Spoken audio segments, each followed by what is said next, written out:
Ladies and gentlemen, coming soon, a podcast you've all been waiting for. The movie podcast to end all movie podcasts. A podcast that discusses and critiques the best of the best and the worst of the worst movies playing at a theater near you. With a host whose opinions have been deemed as fact by your favorite fact checkers. And that's a fact. Without further ado, let me introduce you to the movie maestro, the tyrant of theater, the gumshoe of review, the man that makes theater employees and Hollywood execs shiver by his mere presence. Ladies and gentlemen, the judge, the jury, the sultan of cinema, Justin Henson. Welcome to the Movie Wire.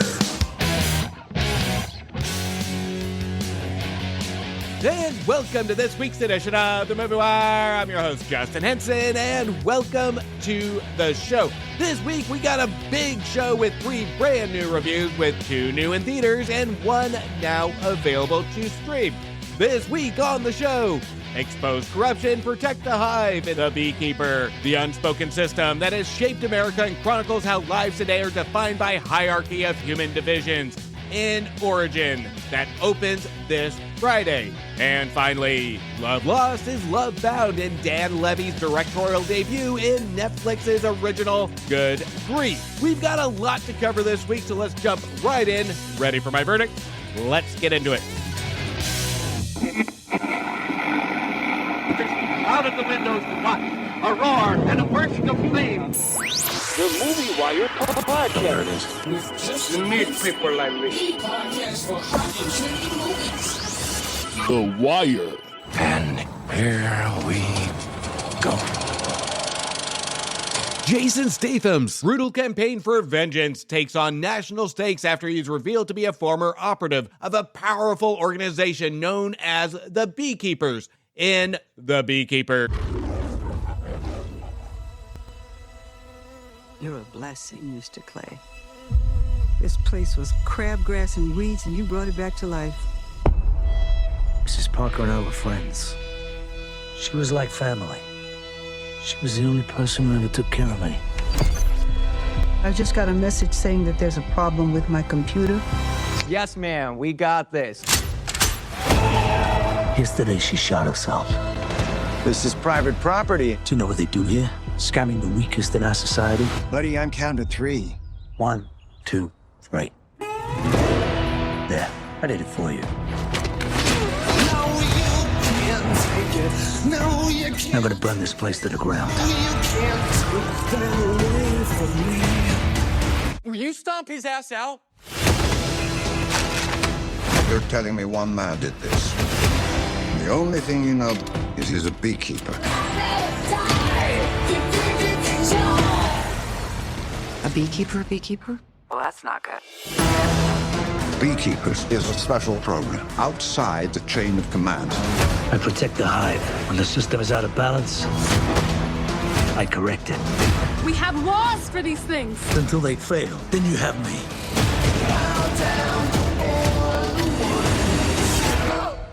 My fingers, he cut him off. Oh, what the fuck, bro? Don't move.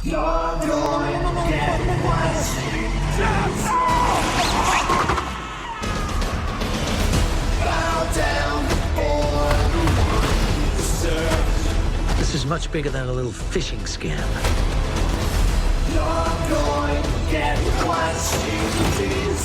The money's going all over the world, to people in finance, even government. You are a problem. Goddamn right, I'm a problem. No way he's coming here straight through the back entrance. I figured I'd give the firefighters a break. Somebody detain this guy.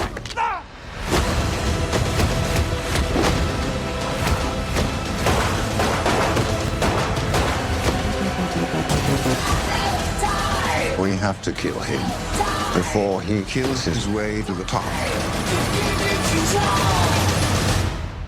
Honey?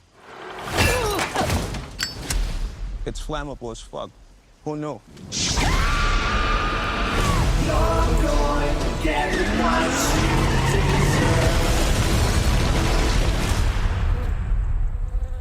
Now, The Beekeeper is a movie I knew was suited best for a theater that serves booze, and it is best viewed after a couple drinks. There are movies that do require a big bucket of buttery popcorn, And then we have movies that you just need a few drinks to ignore a lot of the flaws to just have a good time with it. The Beekeeper is definitely a booze movie. Open and honest, I wasn't really excited about walking into The Beekeeper. I started having almost a PTSD walking into the theater after watching Jason Statham's disastrous Meg 2. Statham has had some memorable movies and memorable roles, but lately I was worried he is making decisions to turn himself into the next Jean-Claude Van Damme when it comes to script choices, where we have the action and the editing overpowers the talent and story versus having the talent drive the experience. Now, don't get me wrong, The Beekeeper does have a lot of action and editing that does overpower at times our talent. But what Suicide Squad, Bride, and Fury director David Ayer does really lean on what Statham does well,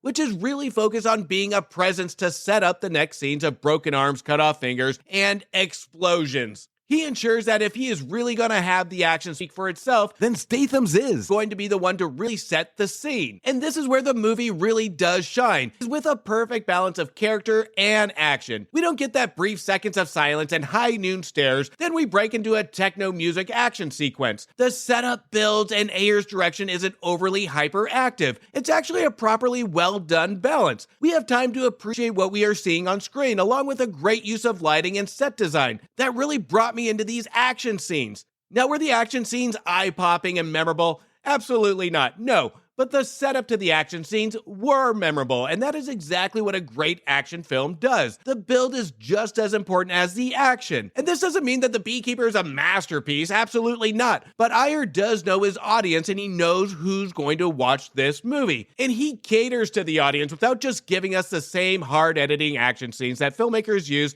to give an artificial feeling of action when we know the camera's doing all the work. The action scenes in Beekeeper are fun, but they are also practical to appreciate what's happening on screen. Now, The Beekeeper was written by Kurt Wimmer, and this added to another reason I was dragging my feet to walk into this movie. Wimmer has had a laundry list of inconsistent writing projects, from 1998's film adaptation from the Michael Crichton novel Sphere to the Thomas Crown Affair, Equilibrium, Ultraviolet, and some recent remakes from Total Recall, Point Break, The Awful Children of the Corn, and the dreadful Expendables 4 sequel. We slap his action script with Jason Statham, and my expectations can go either way, but my hopes were not high. I do have to say that this is a perfect project for Wimmer, where viewers go not expecting the best written material, and believe me, it's not well written. But moviegoers go to see body parts that get dismembered, punches, explosion, and one-liners to shut off their brains for just a couple hours. And if you go into The Beekeeper, you watch The Beekeeper, and given this is where the movie is successful, you don't really have to think much about it. It is a dumbed-down script, at least for the first half of the movie. But when the movie requires explanation and transitions to give Jason Statham's character Adam,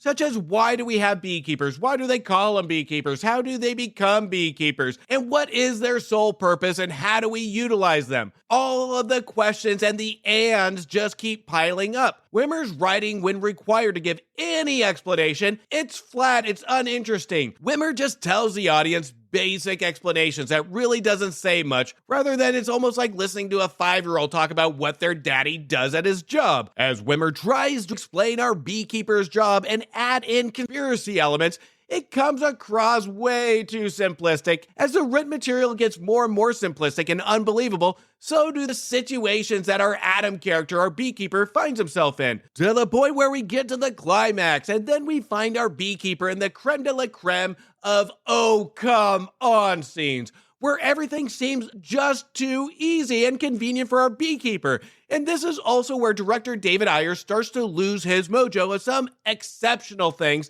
that we saw from the first half of the film. Ayer utilizes a lot of wide shots or overhead shots that really shows the surrounding environment, and this diminishes the sense of danger and allowed me to see everything around our characters, like I was seeing everything before our beekeeper did.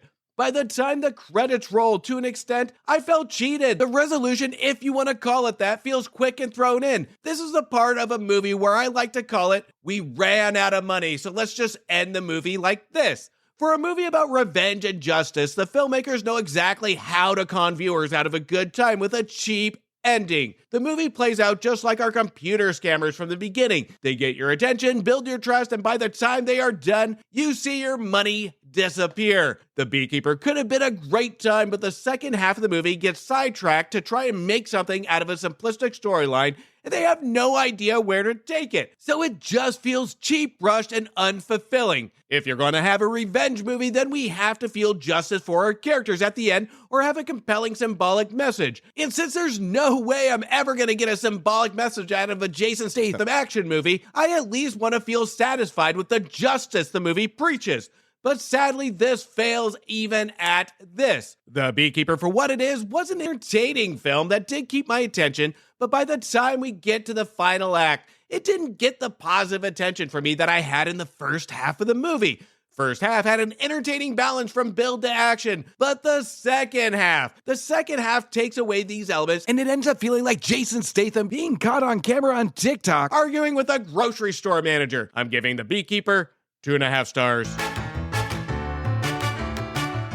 Now the time is finally here, now playing on your respected podcast platforms and YouTube. The Cult-Worthy Cinema Podcast and the Movie Wire's crossover show is now live. And episode 3 just released Tuesday, where this week it's my movie pick, where we discuss 1996 Peter Jackson film, The Frighteners, starring Michael J. Fox, and the shocking Siskel and Ebert reviews that followed. That episode is now live. Don't forget to follow, subscribe, and review. The link to that episode will be in the description of this episode.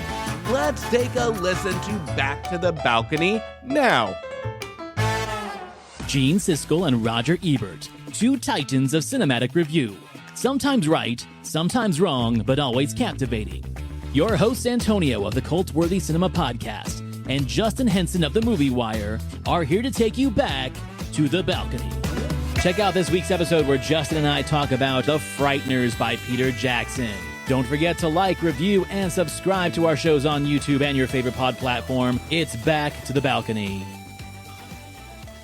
Sound a little excited, Jane. Sound less excited, Roger.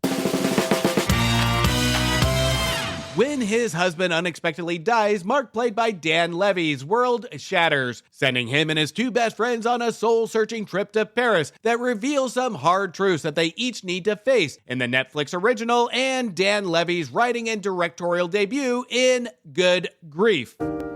I've been reading that the brain is like a muscle. That's why getting over a death is so hard. Because your brain has been trained to feel things for a person. When they go away, your head is still operating under the impression that it should feel those things for that person. Like muscle memory. I think we'll hold off on the will for today. Do I look older to you? I feel like I've aged a lot. No. Yes, your husband just died. You're allowed. My God. Couldn't really love you anymore. You've become my ceiling.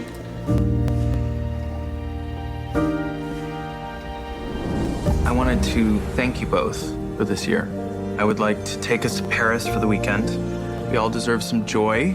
Yes, thank you. Where are we staying? Believed you were crazy. This is sexy. You believed that you loved me. You must miss him. It's complicated. Yeah, love is that way. You okay? Oliver met someone else.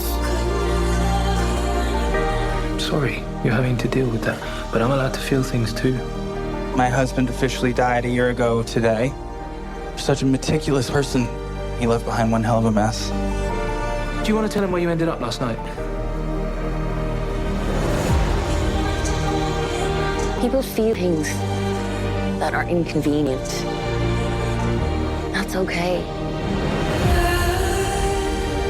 Believed you were crazy. Can I ask you to have a drink with me? We have been here for you. We built you the nest, and we sat on you for a year. It's time to hatch. We love you. This is us loving you.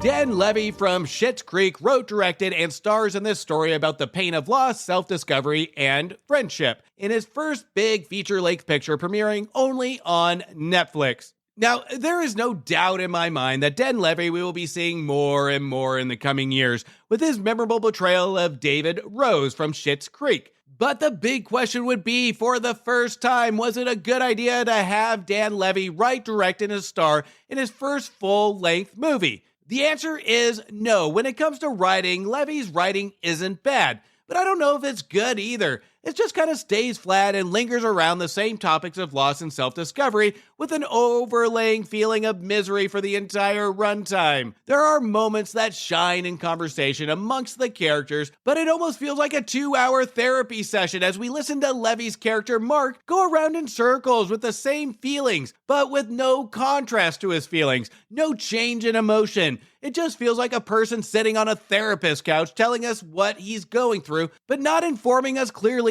how he is feeling. When we go through the topics of loss, self-discovery, there's an important element of contrasting by telling us what the character is feeling and demonstrating what the character is feeling. And we can do that through a supporting cast in which Levy does do with his friend Sophie, played by Ruth Negga, and Thomas, played by Hamish Patel. But Levy's writing doesn't utilize these characters appropriately to support the themes he is trying to exploit. We go through the cycles. He places his emotions in a conflict, and then his friends in a situational conflict, but then there is no expression of how this group of friends affect one another's emotional conflict, other than hearing each character describe the situation while they are all in scene together. And when it comes to Levy's direction, it's simplistic and it's appropriately shot for a character-driven movie. But there lays the problem. Levy's character direction. Each character merely just speaks their lines and sheds a tear from time to time, but we don't feel a real chemistry between the three friends, because every time they are on screen, it's like they are meeting for the first time. We can always tell when each character is trying to be emotional because it seems like they're speaking their lines like they're shy or they're whispering, like they don't want anybody to hear their problems. It's hard for any director that is also starring to direct himself, especially in a dialogue-driven movie, and especially given Dan Levy's first attempt in the director's seat. But I will give Levy some credit that he is very ambitious to take on what obviously was a passion project for him. Nobody is going to tell Dan Levy that he never tried to go big or go home. It's an admirable and ambitious attempt, and I'll tip my hat to that. But at the end of the day, it's about the final result. Now, usually films like this, they shoot for an emotional reaction at the end of the film or a real feel-good moment of redemption. I felt really nothing at the end by the time the credits rolled, but I did shed a tear in the beginning of the film, which is the strongest written and emotionally driven piece of it, where we have Mark's husband Oliver, played by Luke Evans, pass away, and Oliver's father Duncan speaks at his funeral, where I can tell that Levy really did put some heart and thought into this scene, because this is one of the only scenes that just feels real. Oliver's father gives a speech to say goodbye to his son, and this really sets the tone of one of the themes of self-discovery or reflection. And it's a brilliantly and beautiful written speech that did put a tear in my eye. But then we can feel Levy get into a real writer's funk where he can't seem to get the chemistry right with the cast. And the film just seems to drag on with no interesting thing to say and no interesting thing to really discover about these characters. By the end of the film, I came to realize that this film should have really taken its time to introduce our Mark and Oliver characters, along with the supporting friends Sophie and Thomas. We needed a better build to really expand the emotional element and give our characters room to grow. Levy jumps the writing gun without really a build, and it feels like he doesn't know where to start or where to go with these characters for the entire runtime. I can almost feel the struggle as we get deeper into our character discovery, where the farther we go, the more simplistic the dialogue, and the shorter the conversations we seem to have with the supporting cast. For tackling a movie about the human element of loss, heartbreak, self-discovery, there is little discovery to be had, but the same old psychological circle of development that seems to just chase its tail. The emotion is repetitive, the situational developments are repetitive, and when we are in scenes that demand strong performances and writing, it comes across as a whisper. Now, for a first-time go-around as director, Dan Levy does an admirable job attempting to juggle his roles on film, but the balancing act becomes his downfall, as we see the progression of the story of Mark take place. Levy could have potentially shined here if there was possibly another director at the helm to really give perspective on the character direction, but I will give some credit on attempting to create something from step A to Z when it comes to a story he envisioned. Good Grief has its heart in the right place, but I just wish the heart was big enough to see and feel. I'm giving Good Grief 2 stars. Let's all go to the lobby. Let's all go to the lobby. Now, before we get into the rest of the show, make sure you check out my reviews for movies that just became available to rent, buy, or stream now. Now available on video cassette. They go higher, further, faster together. If only The Marvels was better, receiving 2 stars. The musical remake from Spielberg's 1985 film and based on the Broadway musical is the retelling of The Color Purple, which even with its flaws in its direction, it was full of energy and emotion to push it to 3 stars. The true story of the infamously terrible American Samoa soccer team in Next Goal Wins. It was cliche, it was predictable, we have seen this 1,000 times before, but boy did it know how to make you feel good with a subtle nod to feel-good movies from the 90s, receiving 3 stars. George Clooney directs this 1930s story about the University of Washington's rowing team in The Boys in the Boat. Unlike Next Goal Wins, it was cliche, it was predictable, and we've seen it 1,000 times before, but I didn't care anything about our characters. The Boys in the Boat received 2 stars. He came from nothing, he conquered everything in one of the worst biopics I have seen in my lifetime in Napoleon, which received 1.5 stars. And finally, the holidays are over, but The Holdovers is a movie that is a gift that keeps on giving, and now is a 2-time Golden Globe winner, receiving 4 stars. Now, before we get into the last set of reviews, there is a podcast that's been part of my weekly listening list, and I have to say, I could listen to these guys talk about any topic at any time.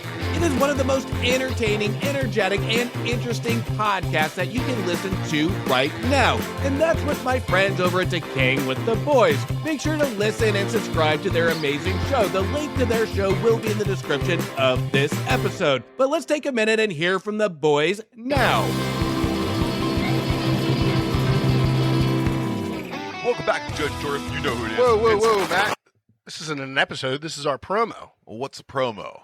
Just to tell everybody about our podcast, Decaying with the Boys. Oh, where you and I get together and talk about craft beer and combat sports and horror movies and whatever else is on our mind? Yeah, from buckle to bell, we cover the best combat news in the biz. Oh, yeah, we do that, don't we? Yeah, every week. Yeah, and you can catch us on Apple Podcasts, Google Podcasts, Spotify, Good Pods, and on YouTube. We're at Decaying WTB on all social media. So catch us out there and have a beer with us.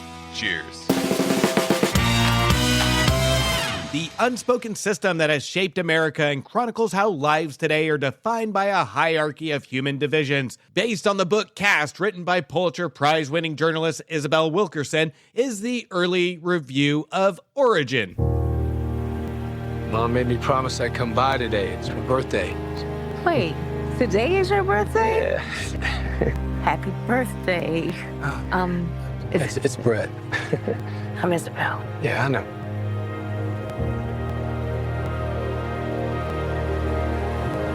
Most relationships end. Friendships, romances, they break.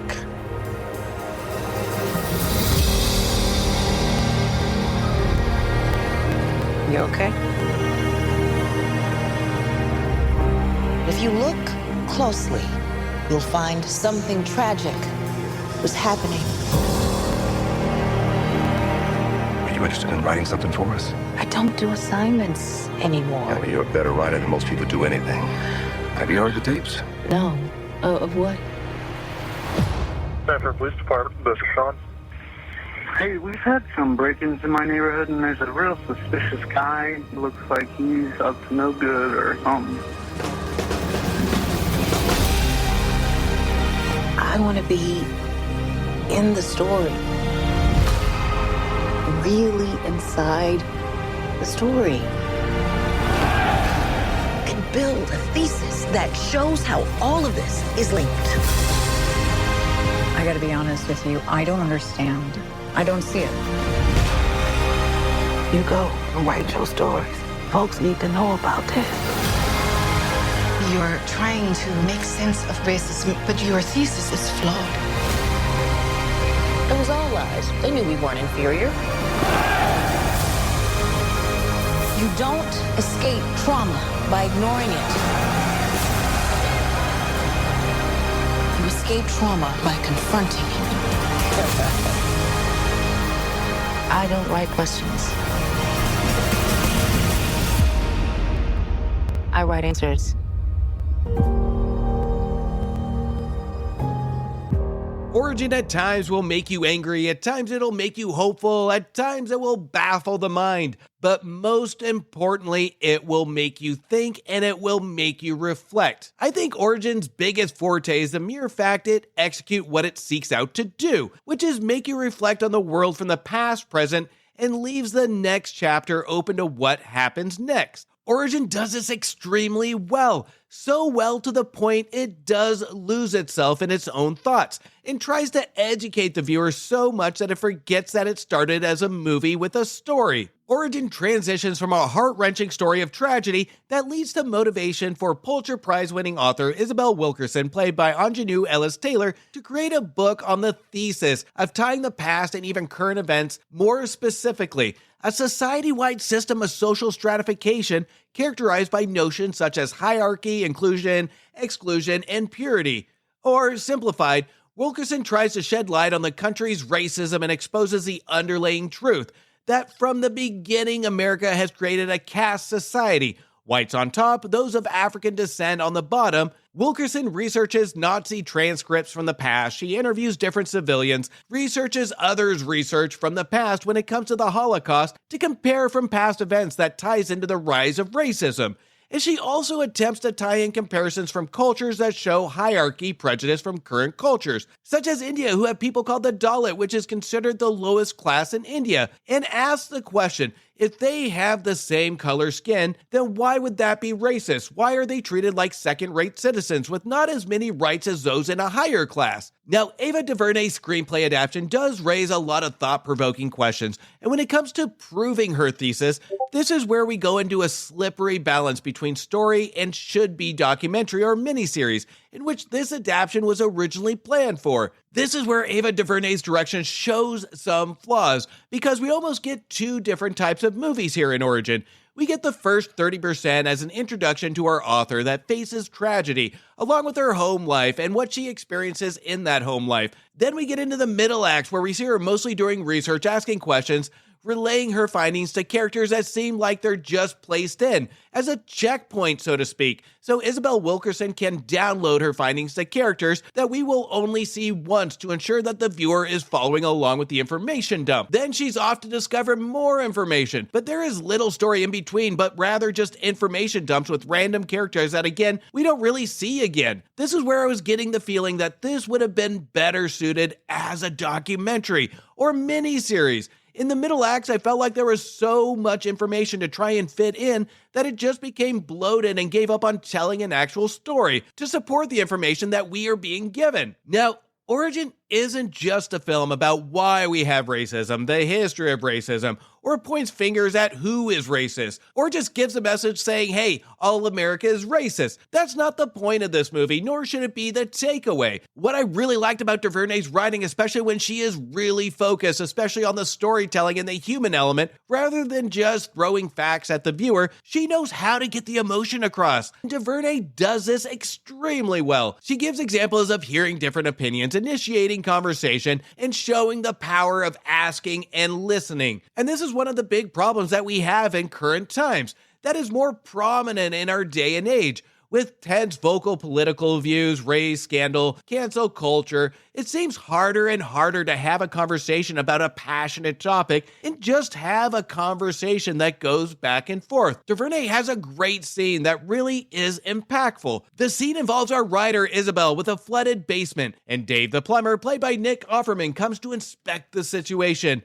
wearing a Make America Great Again hat. Now, this hat in society has been an ideology to be a symbol of hate, racism, and many have made assumptions on who a person is by wearing this hat. DuVernay even addresses this, where Isabel sees this hat and there is a subtle discomfort at first, without any words being said. But then Isabel opens up dialogue in the most symbolic way that I will leave the rest of those that want to watch the movie. But the scene surrounds opening up just a dialogue and knowing who a person is, not by the color of skin, not by a hat they wear, that someone decided based on hate from a single man that a red hat that says Make America Great Again is a symbol of hate. If you wear this, you are identifying as a symbol of hate and racism.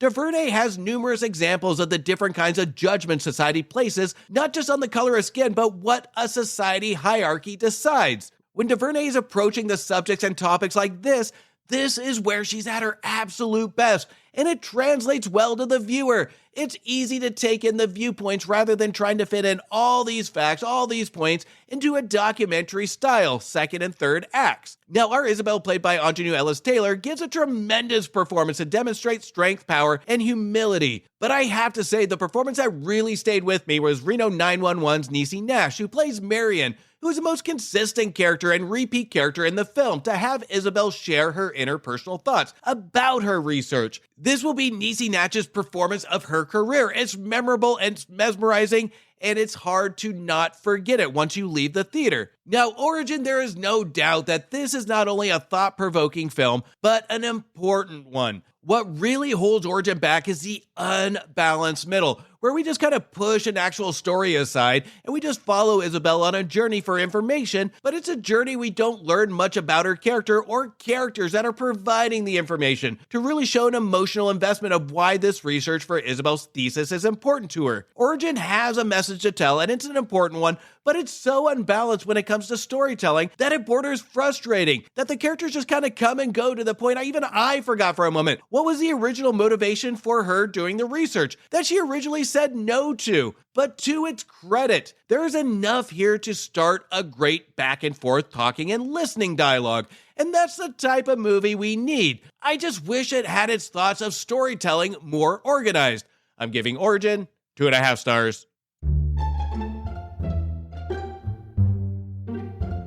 And that's a cut on this week's edition of The Movie Wire. I want to thank you for listening and thank you for your support. You can also show support by following me on Instagram, Blue Sky, X, Thread, Facebook, TikTok, YouTube, and Letterboxd at Movie Wire Show. And please don't forget to leave me a review on Apple Podcasts or Spotify. And don't forget to listen, follow, and subscribe to our brand new show, Back to the Balcony. Until next week, do me a favor, make sure you stay for after the credits to show the respect to those that put their blood, sweat, and tears into making a feature film, and support your local movie theaters.